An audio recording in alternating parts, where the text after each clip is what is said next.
हजारों पाकिस्तानी महिलाएं भारत में शादी करके बस गई हैं। गुणरत्ना सदावर्ते ने सनसनीखेज सवाल उठाया, क्या यह विवाह भारत में आतंकवादी गतिविधियों को अंजाम देने का एक तरीका नहीं है?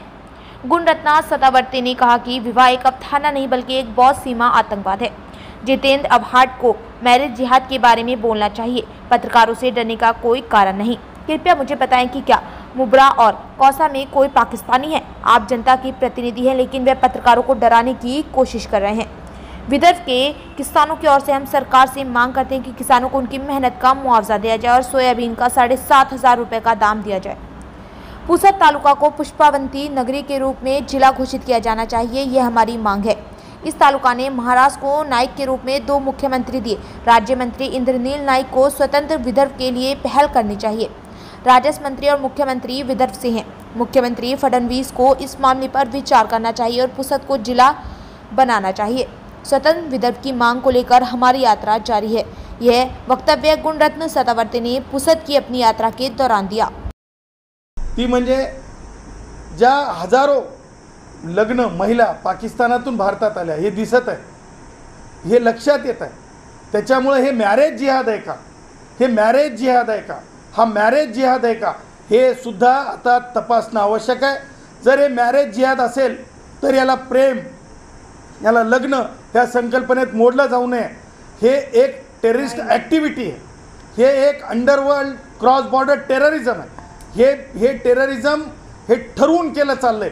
ह्या मॅरेज जिहादला पूर्ण विराम, फुल स्टॉप येणं आवश्यक आहे। हे लग्न नसून ही एक म्हणजे आतंकी कारवाईची किंवा ही आतंकी कारवाईला अंजाम देण्यासाठीची प्रक्रिया आहे, हे सुद्धा तपासलं गेलं पाहिजे अशी आमची मागणी आहे। सोयाबीनचा भाव, ज्या प्रकारे शेतकऱ्यांचं कष्ट, ज्या प्रकारे जो हंगामी शेतकरी आहे, जो पाण्याखालचा म्हणजे कोरडवाहू शेतकरी आहे, त्या शेतकऱ्याला जर त्याच्या श्रमाचे म्हणजे 4,500 5,000 त्याला खर्च आहे म्हणजे ॲक्च्युअल म्हणजे बियाण पेरणीचा, परंतु त्याच्या श्रमाच्या बाबतीमध्ये म्हणजे 100 रुपये रोज जर त्याला पडत नसेल तर हे अत्यंत वेदनादायी आहे। या वेदनेतून माननीय देवेंद्रजींचं सरकार, माननीय अजितदादा उपमुख्यमंत्री, माननीय उपमुख्यमंत्री एकनाथरावजी शिंदे साहेबांनी विचार करावा आणि किमान 7,500 रुपये तरी भाव द्यावा अशी सुद्धा गरानं आम्ही आमच्या विदर्भातील कोरडवाहू शेतकरी असेल, शेतमजूर असेल, कारण शेतकऱ्यावर शेतमजूर जगतो, ह्या सगळ्यांच्या वतीनं ती देखील आम्ही असतील किंवा त्यांच्या कुटुंबीय असतील किंवा सर्वपक्षीय लोकांनी जी मागणी लावून धरलेली आहे स्वतंत्र विदर्भाची, त्या मागणीला एक बढावा मिळावा यासाठी हा दौरा आहे।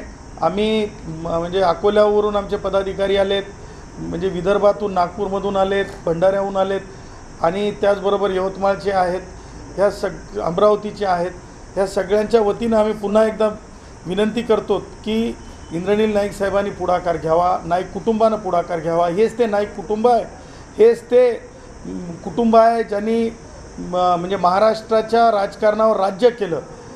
तिथे त्यांनी कधीसुद्धा म्हणजे माघार घेतलेले नाईक दिसलेले नाहीत।